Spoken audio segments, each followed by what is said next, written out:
Hello, everybody. Scott Golden here with Golden Opportunities Coaching and Pro Wrestling Logic YouTube channel. Welcome to those of you who are new.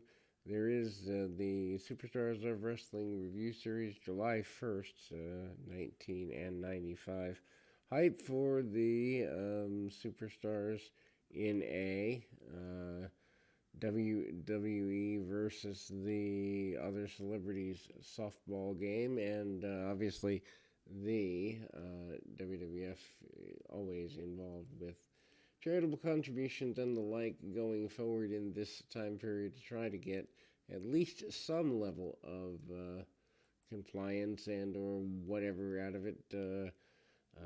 Doc Hendricks trying to get a certain level of hot dogs cooked in the pre-match deal, and then the 1-2-3 Kid in a enhancement match here, and going after his enhancement match opponent really quickly. 1-2-3 Kid still a babyface at the time and still trying to get some level of I guess you'd say momentum going even in squash matches here. 1-2-3 Kid defeating Ken Raper against with a spin kick and Oklahoma Roll 154. During the match, it's noted the Kid would face the roadie at the next In Your House. Kid's in-ring return after a 2-month absence.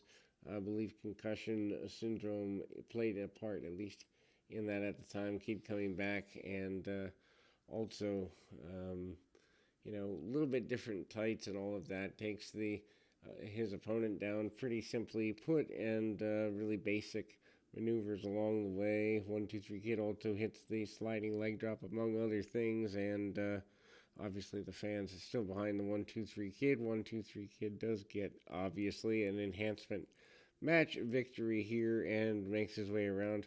Hype for the post King of the Ring report. Diesel and Sid will go at it at the July In Your House main event with a lumberjack match stipulation this time for the World Championship. Of course, Sid is still your number one contender, and he promises to finish Sid once and for all.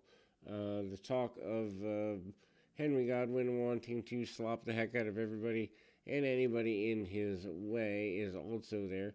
Kama Mustafa, aka the Supreme Fighting Machine, going at the individuals who are pro Undertaker, the creatures of the night, so to speak. Kama going in at it also with an enhancement talent individual who does not seem to much trouble for him, taking on none other than one of the, I don't know that it's a regular enhancement talents, but Kama with Ted DiBiase fitting Jason Arnett with a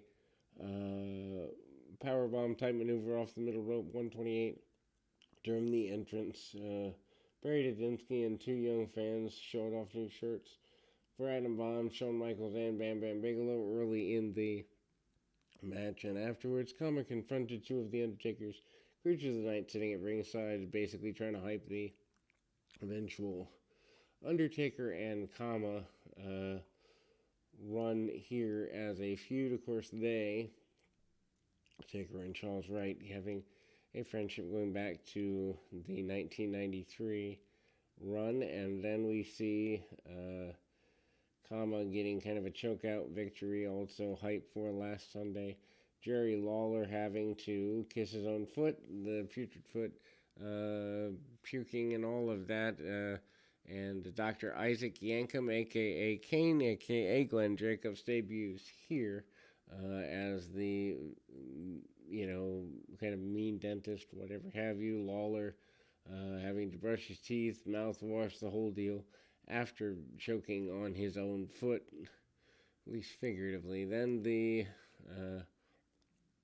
debut of With My Baby Tonight is hyped up. The music video hyped from Raw, among other things, and needless to say, kind of getting things going in a positive direction. Rhodey and Jeff Jarrett from Raw kind of teasing the Shawn Michaels feud, which actually ends at the In Your House thing. I do wonder where that would have gone had Jeff Jarrett not walked out at the time. Needless to say, the music video for With My Baby Tonight, still a major song here. And of course, we don't know that B.G. James, aka the Road Dogg, is the one singing the song at the time, but it's here, and needless to say, a pretty major thing as they replay the song quite a bit over the next several weeks. Hype for the WWF being involved with the Special Olympics in Connecticut and the Special Olympic World Games, as it were.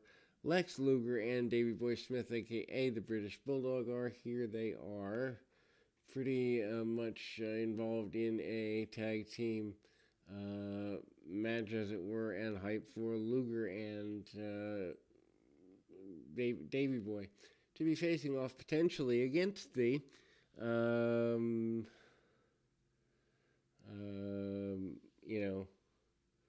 against the individuals, Billy Mack and Lloyd Lamani, also going to be facing off against Yokozuna and Owen Hart in a series of matches as well. Match runs 2 minutes 10 seconds, and Luger hits the running forearm for the win. Prior to the bout, it's announced that Luger and Smith would challenge for the WWF Tag Team Championships. Owen Hart and Yokozuna at the In Your House pay-per-view next. And Jim Cornette, Mr. Fuji, Owen Hart, and Yoko appeared in the entrance way watching some of the match. Waylon Mercy defeats Bill Weaver via submission with the sleeper at around 2.5 to 3 minutes. Scott Bundy for the is the ring announcer for the match. Prior to and after the match, Mercy shakes the referee's hand. The match begins during the commercial break, and this is Mercy's debut, so they must not really have been committed to the gimmick if they were willing to let the match, begin in that way. And then we go to Adam Bomb facing Henry Godwinn, double count out around the 1 minute mark. Both men are fighting on the floor. Moments later, Godwinn and Bomb basically are brawling, and there's the basic thing. Slop pail is dumped over the head of Bomb's head, and Bomb gets to his feet and screams that he would kill his opponent. Match also begins during commercial break, so there can't be a great deal of future when you're beginning all these matches during commercial break. Obviously, Adam Bomb isn't around too terribly much longer. I believe gone by the end of summer in 1995. That will close us for today. We'll be back with more right after this.